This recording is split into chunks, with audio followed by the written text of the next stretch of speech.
सो इस पार्ट की स्टार्टिंग में हम देखते हैं कि शाशा मार्शल आर्ट की प्रैक्टिस कर रही है ताकि अंकल कॉन्ग से फाइटिंग के लिए रेडी हो सके। लेकिन अब क्योंकि उसकी तबीयत ठीक नहीं थी इसलिए वो तभी नीचे गिर गई।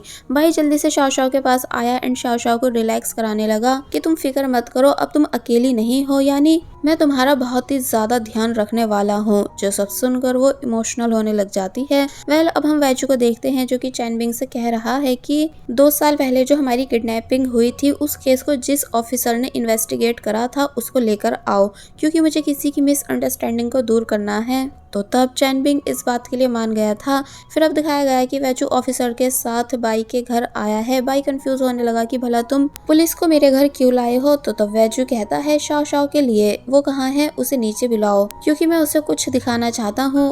अब हम वो प्लेस देखते हैं जहाँ वैचू, चैनबिंग एंड आर्या बाई ये सभी किडनैप हुए थे, जिनको और किसी ने नहीं बल्कि शाओ शाओ के ग्रैंडफादर बाकी मैन ने किडनैप करा था। जो बात वैचू भी बता रहा होता है एंड पुलिस ऑफिसर्स भी। तो तब शाओ शाओ शॉक रह गई और बोली कि नहीं, मेरे ग्रैंडफादर कभी ऐसा काम नहीं कर सकते हैं जो किसी को किडनैप करें। लेकिन जब बाई भी सेम बातें बताता है कि ये सच है और फिर ये दोनों उस दिन के पूरे सीन को एक्सप्लेन करने लगे कि कैसे कैसे इनको किडनैप करा गया था, जहाँ से भागने की जब इन्होंने कोशिश करी तो कैसे कैसे शाओ शाओ के ग्रैंडपा इन्हें जान से मारने की कोशिश कर रहे थे, ये कहकर कि टाइची के चारों यंग मास्टर आज यहाँ मौजूद हैं, इसलिए तुम्हें मारकर हम टाइची को आगे फेमस नहीं होने देंगे।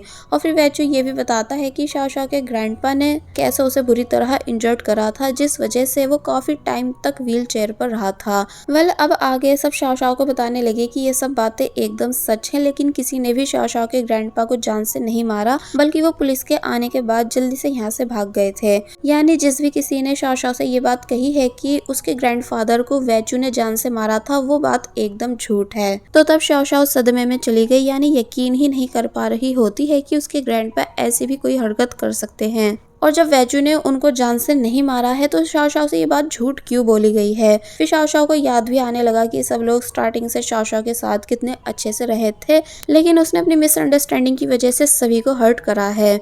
सीन कट होता है और अब हम शाओ शाओ को बाई के घर पर देखते हैं जहाँ से वो जा रही है एंड बाई से कह रही है कि तुम फिक्र मत करो, मैं वैचू को फिलहाल कुछ नहीं करूंगी। तो तब बाई बोला कि मुझे पता है कि अब तुम उसे कुछ भी नहीं करने वाली हो और कहीं भी जाने की जरूरत नहीं, क्योंकि अभी तुम ठीक नहीं हुई हो और बाहर तुम्हारे अंकल के आदमी तुमको ढूंढ रहे हैं। कि तभी नीचे चैनबिंग और आर्या ये दोनों आए, इसलिए बाई शाओ शाओ से कहकर आया कि नीचे मत आना, लेकिन वो तब भी नीचे आ जाती है। फिर बस होना क्या था, आर्या को बहुत ही ज्यादा गुस्सा आया कि तुम यहाँ क्या कर रही हो, यानी दूर रहो हमारे ब्रदर बाई से। तुमने लास्ट टाइम भी इन्हें इतनी बुरी तरह इंजर्ड करा था, जो सब क्या तुम्हारे लिए काफी नहीं था। तो तब शाओ शाओ बोली कि मैं वैसे भी यहाँ से जा रही थी, लेकिन बाई शाओ शाओ को रोकता है एंड इन दोनों से कहता है कि अब शाओ शाओ मेरी गर्लफ्रेंड है, जिससे अगर तुम दोनों को प्रॉब्लम है तो तुम यहाँ से जा सकते हो। चैनबिंग और आर्या शॉक रह गई कि सीनियर बाई लड़की के आते ही इतने बदल कैसे सकते हैं, इसलिए दोनों तभी यहाँ से चले गए।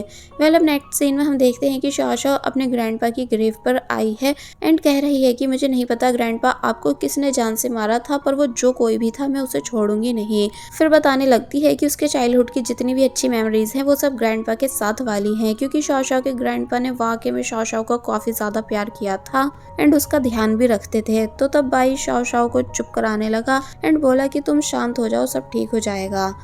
अब हम वैचू को ग्रैंड मदर से बात करते हुए देखते हैं। एक्चुअली जो नेशनल कंपटीशन होने वाला है उसमें 5 मेंबर्स जाएंगे, यानी वैचू, प्याओशी, बाई, चैनविंग और आर्या। लेकिन वैचू की विश है कि प्याओशी इन सभी की कैप्टन बनकर कंपटीशन में आगे रहे, क्योंकि इस टाइम वही सबसे ज्यादा स्ट्रांग है। लेकिन ग्रैंड मदर मान नहीं रही थी, क्योंकि प्याओशी फिर एक तरह से पूरी टाइची फैमिली को प्रेजेंट करेगी, जिसमें अगर वो उन्हें चीट करती है या लास्ट मोमेंट पर धोखा दे देती है तो इस वजह से टाइची की बहुत बदनामी होगी। वैचू काफी यकीन दिलाने की कोशिश करता है कि ग्रैंड में ऐसा कुछ भी नहीं होगा, यानी आप प्याओशी पर बिलीव कर सकती हो। तो तब वो बोलती है कि माना उसको टाइची बहुत अच्छे से आती है, क्योंकि मैंने उसकी फाइटिंग देखी थी, जिस वजह से मैं उसको कंपटीशन में भेजने के लिए रेडी हूँ, लेकिन बस मुझे नहीं लगता कि वो कैप्टन बन सकती है।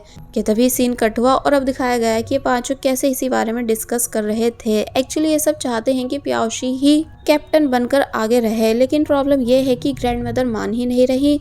चैनबिंग बोलता है कि हम बिना ग्रैंड मदर की परमिशन के भी प्याओशी को हमारी टीम का कैप्टन बना सकते हैं। तो तब वैचू बोलता है कि नहीं, वो हमसे बड़ी हैं, जिनसे हमें परमिशन लेनी ही होगी, क्योंकि इसी तरह से हम शो करते हैं कि हम एल्डर्स की कितनी रिस्पेक्ट करते हैं। वेल अब हमें रात का सीन दिखाया गया जहाँ प्याउशी परेशान हो रही होती है कि मुझ में तो इतने भी गट्स नहीं कि मैं खुद से जाकर ग्रैंड मदर से बात कर सकूं। यानी कि मुझे डर लग रहा है कि आगे क्या होगा, ग्रैंड मदर मुझे कभी पसंद करेंगी भी कि नहीं। तो वैचू ने प्याउशी को रिलैक्स कराया कि मुझे तुम पर पूरा ट्रस्ट है, इसलिए तुम देख लेना, सब ठीक हो जाएगा। और फिर समझाता है कि जब भी तुम मेरे साथ होती हो तो परेशान मत रहा करो, क्योंकि मेरा ड्रीम है तुम्हें तुम्हारी लाइफ में बहुत आगे बढ़ाने का, ना कि डिप्रेशन देने का। प्याउशी खुश होने लगी और फिर जब वैचू ने प्याउशी के फोरहेड पर किस करी तो तब प्याउशी को वैचू का ऐसा करना काफी ज्यादा पसंद आया। वेल अब नेक्स्ट डे हम देखते हैं कि बाई, आर्या एंड चैनबिंग तीनों ग्रैंड मदर को मनाने आए हैं कि आप प्लीज हमारे साथ चलिए और देखिए कि प्याउशी कैसे स्टूडेंट्स को ट्रेनिंग दे रही है, यानी कि वो कैप्टन बनने के लायक है। तो तब ग्रैंड मदर इन तीनों के फोर्स करने पर टाइची फैकल्टी आई तो वहाँ वाकई प्याउशी सभी को अच्छे से प्रैक्टिस करवा रही थी। लेकिन प्याउशी ये काम रोज थोड़ी करती है, यानी आज सिर्फ ग्रैंड मदर को दिखाने के लिए कर रही थी। इसलिए ग्रैंड मदर वैचू से बोली कि कोशिश अच्छी थी पर तुम लोग मुझे बेवकूफ नहीं बना सकते हो, और फिर तभी यहाँ से चली जाती है। वेल अब नेक्स्ट सीन में हम देखते हैं कि प्याउशी नाराज बैठी है एंड वैचू से कह रही है कि आखिर अब मैं ग्रैंड मदर को कैसे मनाऊं। कि तभी धीरे धीरे उसको समझ आने लगा कि ग्रैंड मदर ये चाहती हैं कि मैं खुद से इस बारे में उनसे बात करने जाऊं, क्योंकि एक कैप्टन कभी किसी और से अपने काम नहीं करवाता बल्कि खुद से आगे रहकर सब कुछ करता है।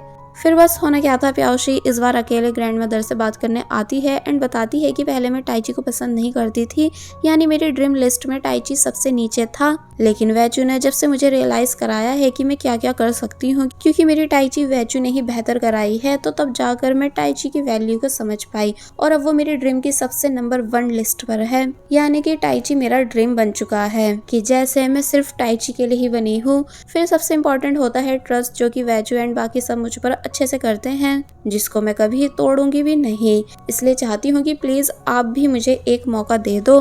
तो तब फाइनली ग्रैंड मदर थोड़ी खुश नजर आई, यानी उन्हें अच्छा लगा कि प्याउशी ने कैसे अपनी बात को एक्सप्लेन करा, और सबसे इम्पोर्टेंट आज वो अकेली मुझसे यहाँ बात करने आई है। इसलिए कहती हैं कि चलो बाहर चलते हैं। वैसे तो मैंने देख रखा है कि तुम कितनी अच्छी फाइटर हो, लेकिन जब तक तुम मुझे नहीं हरा देती हो मैं तुम्हें और सही से समझ नहीं पाऊंगी।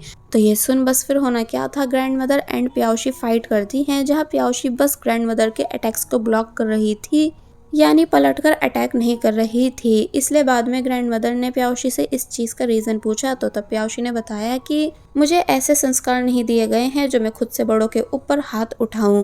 तो ये सुन बस फिर होना क्या था, ग्रैंड मदर प्याउशी से और भी ज्यादा इम्प्रेस हो गई कि ये भी ठीक वैचू की तरह बड़ों की रिस्पेक्ट करना जानती है, जो क्वालिटी एक कैप्टन में होना काफी ज्यादा इम्पोर्टेंट है। इसलिए फाइनली प्याउशी को कैप्टन बनाने के लिए रेडी हो गई। साथ ही उन्होंने प्याउशी की टाइची की भी तारीफ करी, जो सब सुनकर प्याउशी तो खुश होती ही है, साथ ही वैचू भी यहाँ आ गया जो सब बातें सुन चुका था, इसलिए वो भी काफी ज्यादा खुश होने लगा। फिर दोनों दिल से ग्रैंड मदर को थैंक्स करते हैं।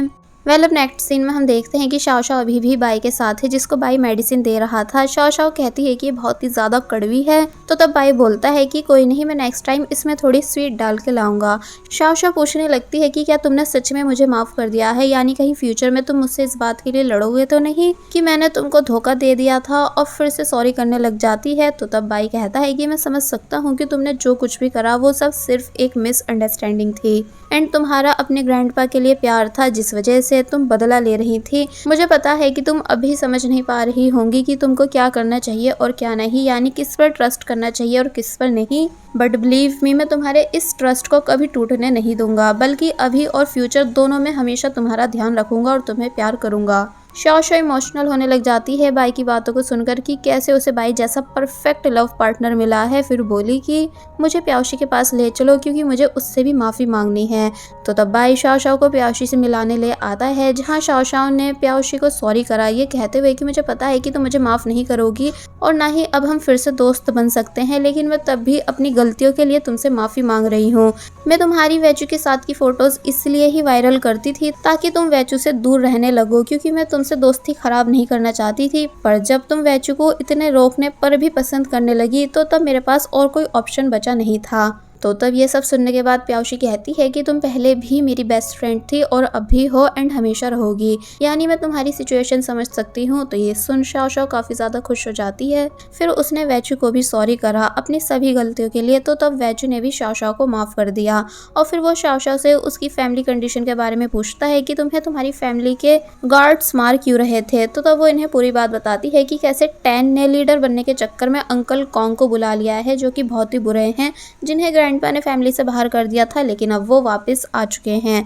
फिर बताती है कि टैन के साथ नेशनल कंपटीशन में वो भी आ सकते हैं, जो कि अब पहले से भी ज्यादा पावरफुल बन चुके हैं, क्योंकि वो थाईलैंड से अपने मूव्स को और पावरफुल बनाकर आए हैं। इसलिए तुम सभी को केयरफुल रहना चाहिए। तो तब ये पूरी बात सुनकर वैचू को ऐसा लगने लगता है कि शायद तुम्हारे ग्रैंडपा यानी बाकी मैन को जान से मारने के पीछे भी इसी आदमी का हाथ हो सकता है। तभी वो तुम्हें भी खत्म करने की कोशिश कर रहा था और धीरे धीरे टैन को भी नुकसान पहुंचाएगा ताकि खुद फैमिली का लीडर बन सके। तो तब शाओ शाओ इस बात को ध्यान से सोचने लगी कि हाँ, ऐसा होना पॉसिबल है, और फिर बोली कि अगर सच में मेरे अंकल कॉन्ग ने मेरे ग्रैंडपा को जान से मारा है तो मैं उन्हें छोड़ूंगी नहीं। और बस फिर इसी सीन के साथ ये पार्ट यहीं पर एंड हो जाता है। There was a time when you had me falling to the ground. For next part, please subscribe my channel and hit the bell icon. Thank you.